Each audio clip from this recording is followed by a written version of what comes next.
инак чандин сол аст ки ширкати барқи тоҷик дастаи барқчиро сарпарастӣ мекунад ва имсол низ истисно нест.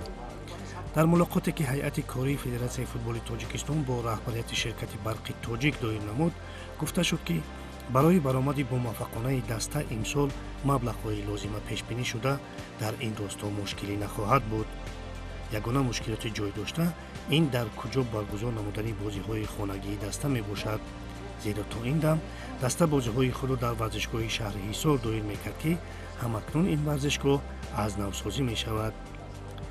ба ҳар сурат дастандоркорон гуфтанд ки ин масъала низ то оғози чемпионат ҳалли худро меёбад. хотиррасон мешавем ки барқчӣ дар лигаи якуми мамлакат бозӣ мекунад.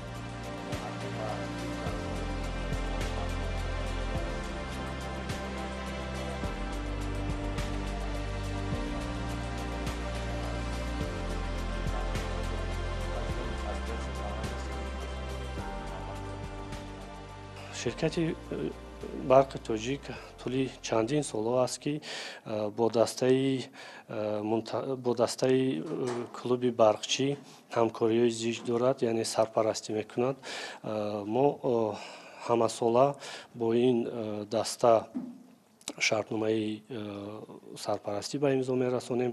аз он ҷумла ба наздикӣ тибқи дастуру супоришҳои федератсияи футбол мо бо дастаи клуби барқчӣ ба маблағи 2,7 миллион сомонӣ шартнома ба имзо расондем ва аллакай шурӯъ аз моҳи январ маблағгузории дастаи мазкурро оғоз намудем.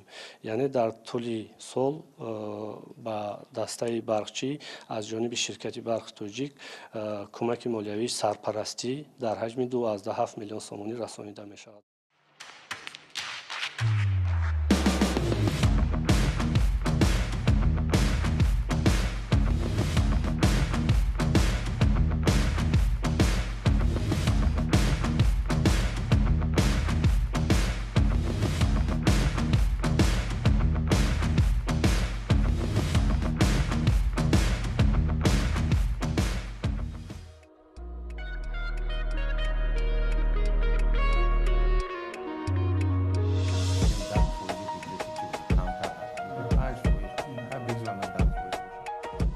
дар вохӯрӣ бо роҳбарияти вазорати мудофиаи тоҷикистон ки дастаи клуби марказии варзиши артиш тавъам ин вазорат аст, гуфта шуд ки аллакай харҷномаи даста дар ҳадди 4 миллиону 200 ҳазор сомонӣ тартиб ёфта барои таъмиру аз навсозии варзишгоҳи даста низ маблағҳои лозима пешбинӣ шуданд. дар мулоқот ҳамчунин масъалаи таъсиси дигарбораи дастаи футзал ва дастаи бонувон мавриди баррасӣ қарор гирифт ки раҳбарияти вазорат ваъда доданд ки дар эҳёи дигарбораи ин дастаҳо мусоидат мекунанд.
بعد از ملاقاتی که در وزارت مدافع جمهوری تاجیکستان برگزار گردید، هیئت کمیسیون کاری و راهبریت وزارت مدافع جمهوری تاجیکستان با میدان خانگی کلوب مرکزی ورزش ارتش آمدیم تا در اینجا ببینیم که چه کمبودی ها جای دارند و چه توصیه ها برای برطرف کردن این کمبودی ها داده می شود.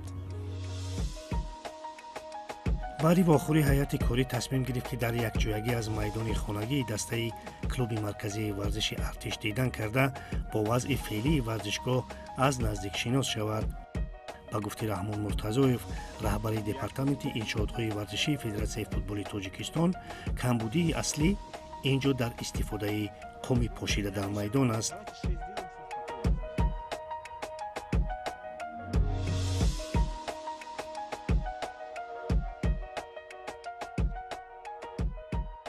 دسته ЦСКА در همین ورزشگاه بازی‌های لیگ اولی خود را قبول میکنند، بازی میکنند. از نظر گذراندیم دیدیم حجرهای لباسی و عسکری تعمیر طلب هستند. نسبتی میدان کارهای اگراری را کردن. خیلی که من خودم شاهد بودم. در اینجا همین قومی ایل رو از الگ نگذرانده هم خیلی پاش کرده تونو کردن.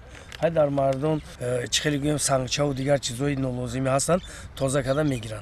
نسبت چراغی که در وقتی گردی میدان حاضر من کمیسیا حاضر هستن همینجا صحبت ها کرده ایستادیم از روی نقشه کاری همه کارها اجرا میشد لیکن وقت ساعت در کار تا چمپیونات هم وقت داریم همکاری میکنیم میبینیم چی کارها اجرا شد چی کارها اجرا نشد بعد از اون با یک بار دیگر با رهبریت دسته ЦСКА مراجعت میکنیم. اگر مبادا تا آغاز موسم آن نقص و کمبودی‌هایی که در اینجا گفته شدن برطرف نشوند بعد دسته در کجا میتواند بازی کنه؟ اگر آن پیشنهادایی که از طرف فدراسیون فوتبال تاجیکستان پیشنهاد شده بود اگر از پیشنهادها رو اجرا نکنند ما کمیسیون لیسانسی شیشته با یک خلاصه میبینیم که جای بازی خودشون یابند. با گفته مسئولین طی 2 سال اخیر اینجا چند انشاءات دیگری خدمترسان بنیاد شده 500 جای نشست علاوگی بنیاد کرده شد اما تا جوابگو نمودن ورزشگاه با طلبات موجوده هنوز وقت لازم است تا آغاز موسم باشد همگی 2 ماه دیگر موند.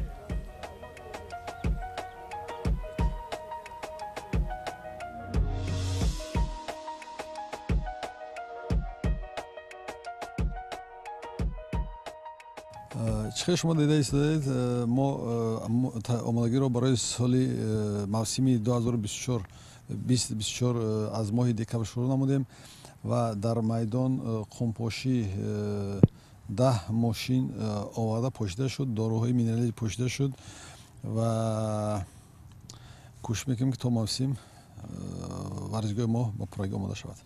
ببینید که برای پورا آماده کردن این ورزشگاه البته در اینجا چراغان کردن در کار چون که بازی ها شام میگذرند اما دیگر طلبات هایی هستند که اونها اجرا میشوند یا نه فرصت هست یا نه؟ ما نقشه چهاربینی آماده نمودیم و با رهبریت وزارت مدافع پیشنهاد نمودیم و این نقشه تصدیق گردیده هست و طبق همون نقشه ما کاربری نموده ایستادیم و روزهای نزدیک اون تابلوی الکترونیکی باید که وصل شود وصل میگردد و با شرکت هایی که سرکار با چراغانکنی سرکار دارند با آنها هم کاربری در اوج هست. کوشش میکنیم که تا موسم و برای خود دسته ما هم در میدان خود بازی ها را گذراند بهتر و خوبتر میشد. اگر در صورت آماده نشدن در کجا تصمیم دارید بازی ها بگذارند؟ ما فکری آماده نشدن رو نداریم اصلا. ما کوشش میکنیم که در میدان خودمون قبول کنیم و این فکر رو کردنی هم نیستیم. باشد. خب برای از نوسازی من این ورزشگاه مبلغ ها پیش بینی شدند یا نه؟ برای ما در واخوری با وزیر محترم پیشنهاد نقشه کرده بودیم و آنها گفتند که مبلغ پیدا کردن ممکن است. طی 2 روز اخیر هیئت کمیسیون با 2 نهاد سرپرستی دسته‌های برقچی و کلوب مرکزی ورزش ارتش واخوری انجام داده سنجش را در ورزشگاه‌های شهر و نواحی مرکز و شهر دوشنبه نیز به انجام رسانید. اوید خرجنامه اوید مبلغی که برای برآمد خوبی هم دسته برقچی هم دسته کلوب مرکزی ورزش ارتش مبلغ‌های معین جدا شدند. اون مبلغی که جدا شده است البته با طلبات امروزه فدراسیون فوتبال تاجیکستان لیگ فوتبال تاجیکستان و با طلباتی که امروز از جانب محترم رهبریت فدراسیون فوتبال تاجیکستان در نزد دستا گذاشته شده است با طلبات جوابگو هستند. لیکن همین را باید قید کنم که نسبت دسته کلوب مرکزی ورزش ارتش حال حاضر در ورزشگاه کارها اوید аз навсозӣ ё омода кардани варзишгоҳ ба мавсими 2024 оғоз нагардиданд, лекин имрӯз ману шумо ҳам шоҳид будед бо ҳангоми вохӯрӣ бо вазири мудофиаи ҷумҳурии Тоҷикистон Шерали Мирзо аз ҷониби муҳтарам вазир ба мо ҳам ваъда карданд, ҳам кафолат ҳам доданд ки то оғози мавсими 2024 системаи рӯшноидиҳӣ дар варзишгоҳи политехникуми пойтахт, ҳам таблои ҳозиразамон ва таъмири ҷорӣ дар ин варзишгоҳ ба анҷом расонида мешавад ва то оғози чемпионат ҳамон талаботое ки имрӯз аз ҷониби Федератсияи футболи Тоҷикистон дар асоси протоколи мулоқот бо раиси маҷлиси миллии маҷлиси олии ҷумҳурии Тоҷикистон, раиси шаҳри Душанбе, президенти Федератсияи футболи Тоҷикистон муҳтарам Рустами Эмомалӣ шуда гузашта буд, он бандҳои протокол иҷро карда мешаванд то оғози мавсим, яъне то 30 марти соли ҷорӣ.